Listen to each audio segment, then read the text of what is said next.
অভিষেক বন্দ্যোপাধ্যায় লোকসভা কেন্দ্র ডায়মন্ড হারবারে তারই তত্ত্বাবধানে হওয়া সেবাশ্রয় কর্মসূচি নিয়ে ভুরি ভুরি অভিযোগ উঠেছে।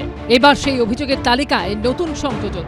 করোনাকালে ডক্টরস অন হুইল কর্মসূচিতে একদিনে 53,000 কোভিড টেস্ট নিয়ে বিষ্ণুপুর থানায় অভিষেক বন্দ্যোপাধ্যায় সহ 25 জনের বিরুদ্ধে অভিযোগ করলেন বিজেপি নেতা অভিজিৎ দাস ববি।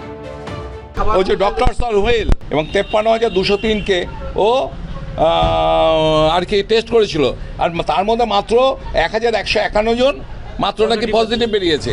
তৃতীয় ঢেউয়ের ধাক্কায় 2021 সালের ডিসেম্বরের শেষ থেকেই রাজ্যে ঝড়ের গতিতে ভাগছিল কোভিড সংক্রমণ।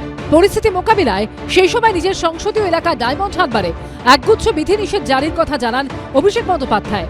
সঙ্গে গতি আনা হয় কোভিড টেস্টিংয়েও। প্রত্যেকটা পঞ্চায়েতে, প্রত্যেকটা ওয়ার্ডে একটা আলাদা করে কন্ট্রোল রুম হবে, প্রত্যেকটা গ্রাম পঞ্চায়েতে একটা আলাদা করে কন্ট্রোল রুম হবে এবং ডক্টর অন হুইলস বলে একটা বাহনও আমরা শুরু করব আগামী 5-7 দিনের মধ্যে, যেখানে case load high, positivity rate high, সেখানে যাবে। 2022 সালের 12ই জানুয়ারি স্বামী বিবেকানন্দ জন্মবার্ষিকীতে শুধু ডায়মন্ড হারবার লোকসভা এলাকাতেই 50,000-এর বেশি করোনা পরীক্ষা করা হয়। 2022 সালের 23শে জানুয়ারি দক্ষিণ 24 পরগনা জেলা স্বাস্থ্য দপ্তর সূত্রে দাবি করা হয় 2021 সালের 6 ডিসেম্বর থেকে জানুয়ারির গোড়া পর্যন্ত ডায়মন্ড হারবার লোকসভা এলাকায় করোনার পজিটিভিটি রেট 22% পৌঁছে যায়। সেখানে সংক্রমণের হার নেমে এসেছে মাত্র 1.79%। নিজের নির্বাচনী কেন্দ্রে সংক্রমণের হার নিম্নমুখী দাবি করে সে সময় ফেসবুক পোস্টে তৃণমূলের সর্বভারতীয় সাধারণ সম্পাদক লিখেছিলেন, আবার পজিটিভিটি রেট 3%-এর নিচে, ধারাবাহিক প্রচেষ্টার দুর্দান্ত ফল।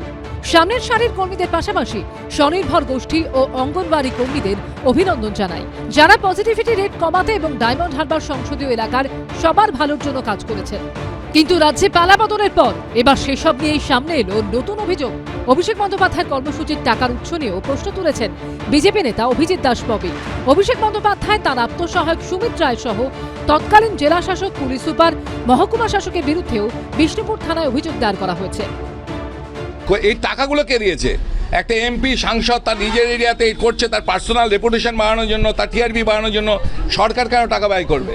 25 জনের মধ্যে অভিষেক ব্যানার্জি তো আছেই, সুমিত রায়, অভিষেকের তো সুমিত এবং দুজনের দুটো হ্যাটস রয়েছেই, যেমন দিলীপ মণ্ডল, আপনার জাহাঙ্গীর, শামীম, গৌতম অধিকারী, মেহবুব গায়েন, নবকুমার, আব্দুল খালেক মোল্লা, জেএমএলএ মেটিয়াবুরুজের। আমি এই সেবাশ্রয়ের বিষয়টা জানি না, আমি কোনোদিন যাইনি, আমায় কেউ যেতেও বলেননি। সেবাশ্রয়টি সর্বভারতীয় তৃণমূল কংগ্রেসের কোনো প্রোগ্রামও ছিল না, এটি ওখানকার সাংসদের প্রোগ্রাম ছিল।